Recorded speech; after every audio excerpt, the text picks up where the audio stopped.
If you want to be more efficient and effective while experiencing more inner peace, then working on the core of your issues instead of putting on a Band-Aid is vital. Welcome to Life Picks University podcast. I'm your host, Esty Rapport, and here to help you improve your 28 cognitive functions, the 28 things that make up thinking. In each episode, we'll discuss a real-life challenge, why you might be struggling with it, and give you practical strategies so all areas of your life will improve. What is something that you know you have to do, but for some reason you constantly procrastinate doing it? You don't procrastinate eating a piece of chocolate or checking your phone. You procrastinate on things you don't want to do, but why?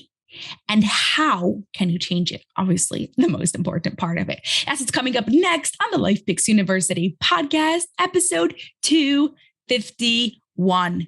But first, if you want to take your cognitive functions up a notch, you really want to become more productive, efficient, and effective, head over to lifepicksuniversity.com/coaching. That is LifePicks, PIX, university.com/coaching.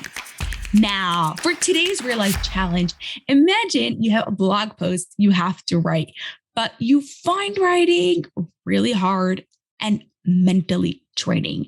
You just push it off, and the thought of the blog post just hangs in the back of your head all week long. And next week, it happens again.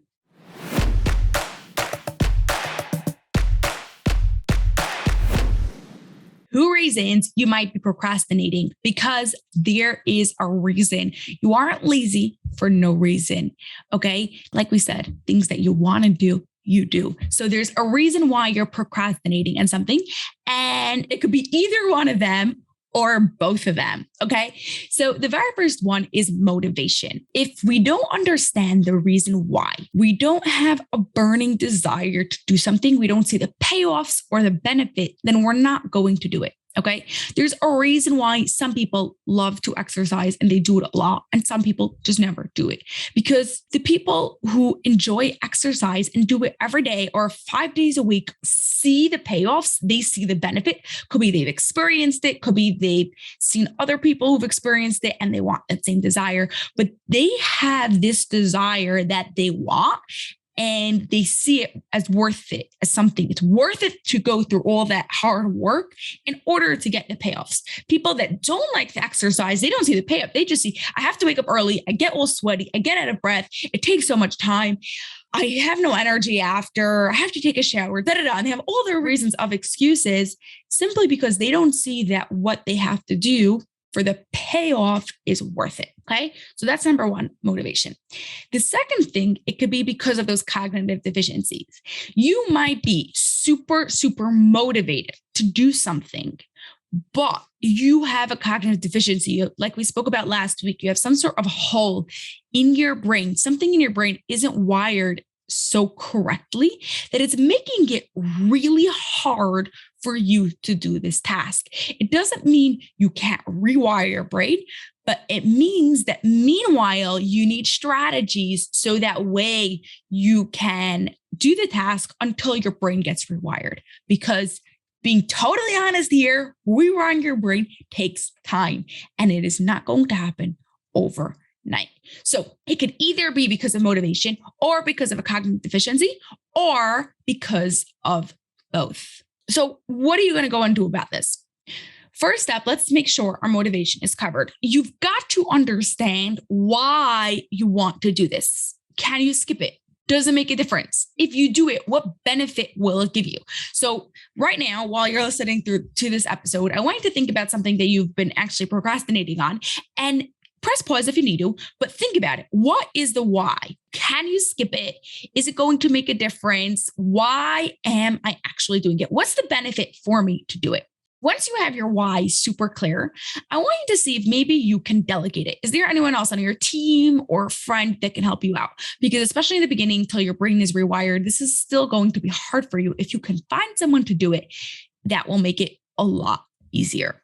If you are the only one that could do it, and it's very possible, a lot of times it's like that, you want to make it as easy as possible. Okay. So what you're going to do is you're going to take the following steps. You're going to set a time when your brain is most available, when your brain works the best. I, for example, know that my brain works the best early morning. The earlier it is, the better my brain is going to work. So everything that is mentally draining for me, or that takes time, or that is extremely important, I know is going to have to happen in the morning. Then once you set your time, don't negotiate with yourself. When the time comes, you just go and do it. You already spent time planning to do it. So you don't need to waste more time replanning and doing it. Okay. Now, number C, what you're going to do is you're going to try to find ways to make it exciting. Can you do it in Starbucks? Can you put on classical music? Can you dress up for it? Can you do it with a glass of wine? What can you do to make it more interesting? Okay. Going back to the real life challenges, that actually is one that comes from me. Okay. I know how important blog posts are. I know what benefits it is. I know how much you guys like it. I know what it does for SEO. I know that it's worth it to do it. But guess what? I don't like doing them. So guess what I did? I've decided there's one podcast that I really like that doesn't take so much brain power to listen to because it's more stories. It's called Against the Odds. It's an epic podcast, by the way. I'm not sponsored by them. I just absolutely love it. But it's about stories. And so you don't have to listen to it as much versus like this one where you have to like listen to it so you could take action from it. And guess what I decided? That podcast is only going to be listened to when I work on the blog, because now I want to work on the blog because I get to listen to that podcast. So I want you to find a way where you can go and make it more exciting. Now, remember, once you do it, you'll have more mental space to do the things you really want to do. You'll feel lighter and have more energy.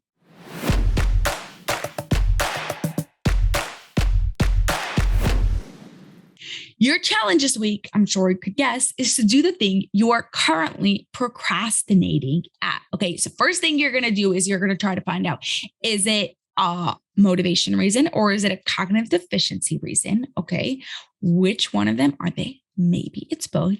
And then you are going to see if you can delegate it to someone and follow up to make sure it actually happens. And if not, which very possibly not, you are going to follow our 3 steps. Number 1, you are going to set a time when it works for your brain, because remember, we want to work with your brain, not against it. Number 2, when the time comes, you aren't negotiating with yourself. And then number 3, find a way to make it exciting, to make it easier so your brain doesn't dread it as much. Now, I just want to remind you, doing it, making it exciting is not rewiring your brain. Making it exciting is giving you a strategy to be able to do it right now until your brain is rewired. It's just helping you right now in this moment. But as we continue going through this, you will continue rewiring your brain and until it actually goes and makes it easier for you. Have an awesome rest of your day, and I'll see you on the next episode. That's all for this episode of the Life Fix University podcast. If you enjoyed it, please share it with 2 of your family and friends so they too can gain from it, and you'll be helping us reach our goal of 1 million downloads by the end of 2025. Have an awesome rest of your day and grow those dendrites.